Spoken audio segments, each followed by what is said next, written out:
Bonjour à tous, nous revoici comme tous les ans au salon Cheval Passion à Avignon et c'est très bien parce que c'est très important, ce salon est très important et notre présence est aussi très importante avec les métiers du cheval, comme d'habitude avec celui que vous ne voyez pas, François Xavier qui se charge de mouliner la caméra. Et puis tous les autres, un peu le bruit peut-être derrière si vous l'entendez, mais c'est pas sûr. Et la première que je vais rencontrer, ça sera dans le cadre des métiers.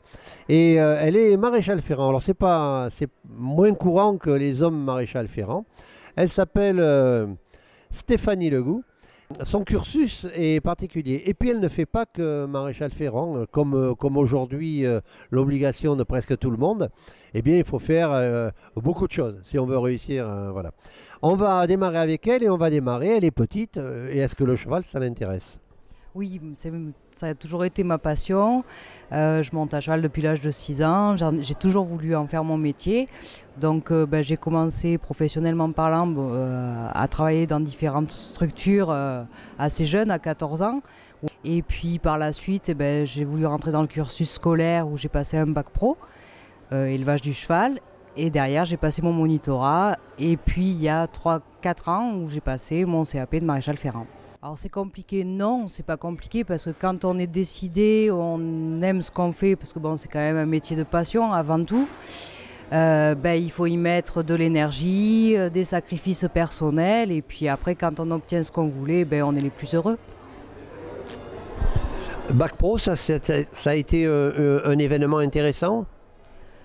Très intéressante, très enrichissante parce que c'est à partir de ce moment-là où j'ai pu faire connaissance de beaucoup de professionnels, notamment Gérard Dubéda, BE2, qui m'a quand même beaucoup, pas tout appris, mais presque tout appris à cheval, puisque à la base, très jeune, je me suis mise à faire de la compétition aussi à cheval.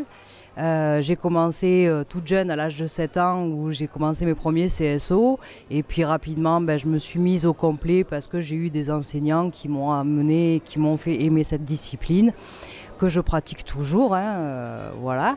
Comment tu es arrivé à vouloir être maréchal ferrant et est-ce que c'est compliqué pour une fille d'être maréchal ferrant? Alors, comment je suis arrivée au métier de maréchal ferrant? Donc, comme je l'ai déjà dit, j'avais passé mon monitorat.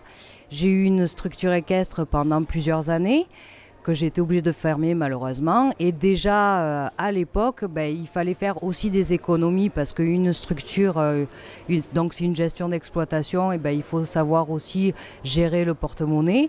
Et la maréchalerie, on le sait, ça en fait partie, comme le vétérinaire et tous les autres qui vont nous permettre de vivre, les fournisseurs de foin, donc il faut savoir faire des économies.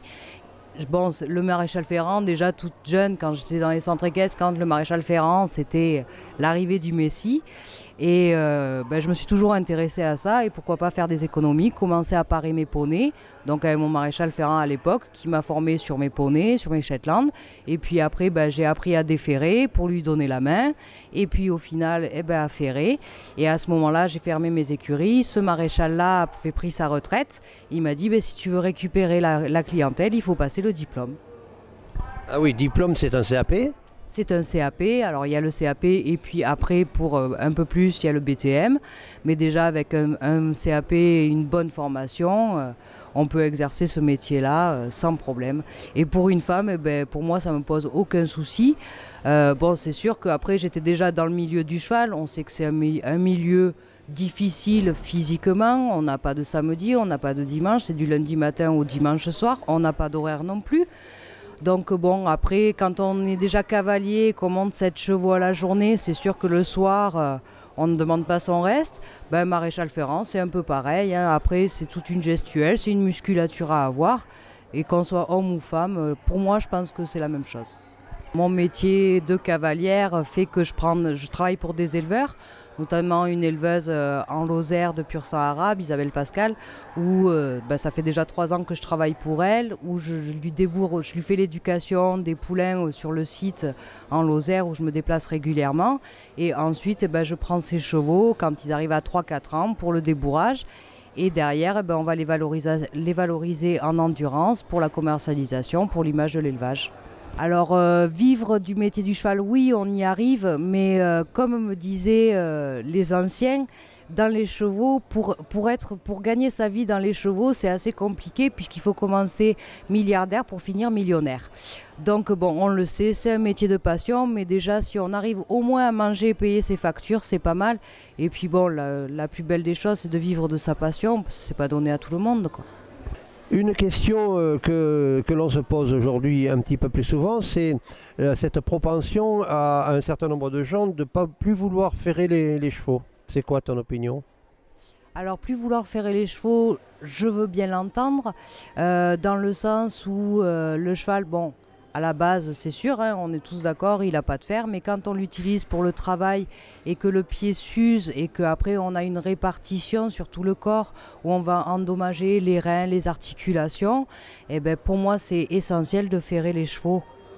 Alors, bon, après le cheval, il faut savoir qu'il faut adapter la ferrure et le travail du pied en fonction de la vie, de l'alimentation, tout ce qui va englober le cheval. Est-ce qu'il en a besoin, est-ce qu'il n'en a pas besoin? Un Mérens, je prends un Mérens parce que voilà, c'est une race rustique où ils ont des pieds très solides, où du coup, selon le travail qu'on va leur demander, l'état des sols sur lequel ils vont travailler, ils n'auront peut-être pas besoin d'être ferrés, et tant mieux. Mais par contre, un pur sang anglais qui n'a pas une structure de pied suffisamment solide pour aller ou faire de la compétition ou de la randonnée, il va s'user de suite le pied, il ne pourra plus marcher et après c'est tout le corps qui va en pâtir. Eh bien, nous allons terminer, nous allons remercier Stéphanie qui a bien voulu répondre à nos questions et donc c'est notre première interviewée et donc on est très content que ce soit elle. Merci Stéphanie et puis à plus tard. Ben, merci à toi et puis bon cheval passion à tout le monde. Au revoir, à plus tard.